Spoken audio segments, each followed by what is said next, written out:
Hoy hablaremos del cuadro El vuelo de brujas. Vamos a situarnos en el tiempo y vamos a decir que estamos a finales del siglo XVIII y principios del siglo XIX. Una época donde el romanticismo, el pensamiento romántico en las artes, era preponderante. Y además habían temas que eran de mucho interés, sobre todo para las clases más ilustradas.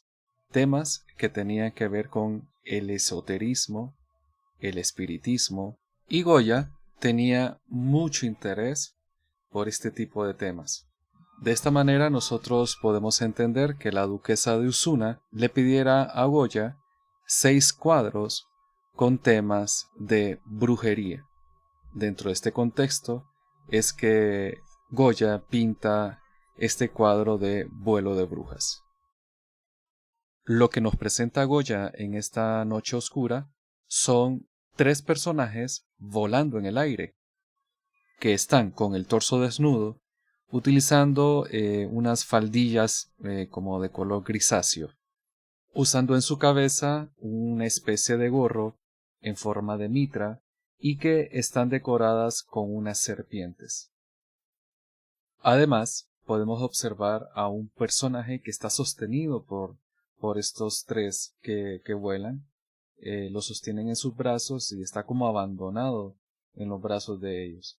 Si nos fijamos en los rostros de los 3 personajes, vemos que ellos están como insuflando aire a la persona que sostienen. En la parte inferior podemos observar a 3 personajes. Uno de ellos se está tapando las orejas, los oídos, como tratando de no escuchar las aberraciones que salen de los 3 personajes que vuelan. El otro personaje se está tapando con un manto y como tratando de huir de la escena. Además podemos observar en el personaje que se está tapando con el manto que sus manos tienen un gesto, se llama el gesto de la ira, que es un gesto que es para espantar a las brujas. Y en el fondo también podemos observar en medio de la oscuridad, ahí entre tinieblas, a un burro que está ahí en la escena también.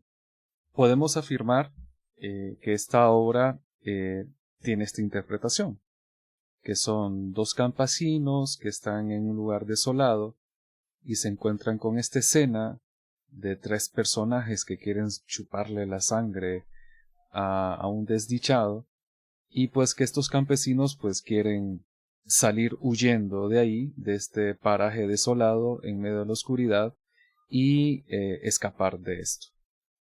Pero no siempre el arte nos indica una sola versión o una sola interpretación de lo que se muestra.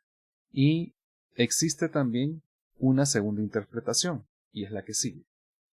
Comenzaremos explicando una posible segunda interpretación sobre el cuadro, y comenzaremos obviamente por el principio.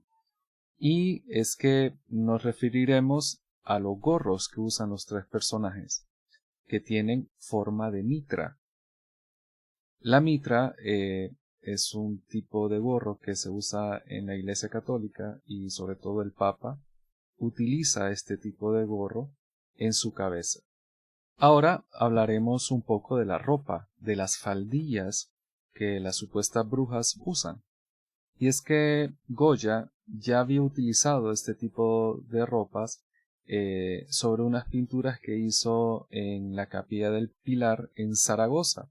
Y con esas mismas faldillas y del mismo color y la misma tonalidad, pintó los ángeles que están en esta pintura. Y eso hace referencia a los antiguos sacerdotes o sacerdotisas que estaban en busca del conocimiento.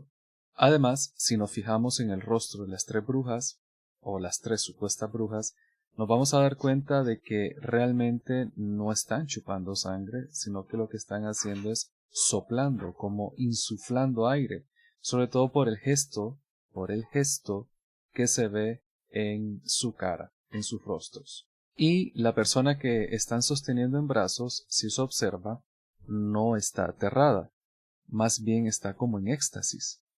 Entonces, lo que se piensa es que en realidad lo que están haciendo estas sacerdotisas o sacerdotes es insuflando conocimiento a la persona que están sosteniendo.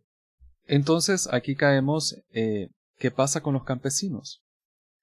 Resulta que Goya era un artista muy crítico de su sociedad y lo que trata de representar es que los campesinos están huyendo del conocimiento, son ignorantes y no buscan el verdadero conocimiento y huyen del conocimiento y creen que el conocimiento es malo, lo relacionan con la brujería y esas cosas y no buscan verdaderamente la luz que da el conocimiento.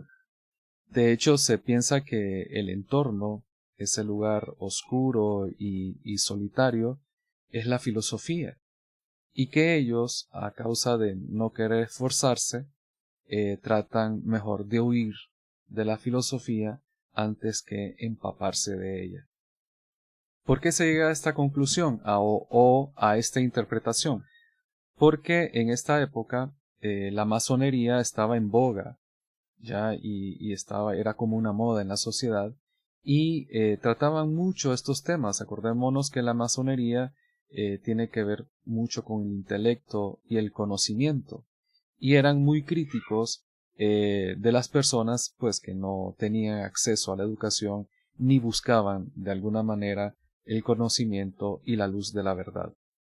En este cuadro hemos podido apreciar varios símbolos, varios signos que tienen que ver con el cuerpo, la postura corporal, signos en las manos que significan algo, que dicen algo, el lugar, el entorno, lo oscuro del lugar donde ellos están. Todo esto son signos y son cosas, son mensajes. Nos están diciendo un mensaje. Y esta, de alguna manera, es una pequeña interpretación sobre este cuadro bellísimo de Goya que se llama El vuelo de las brujas.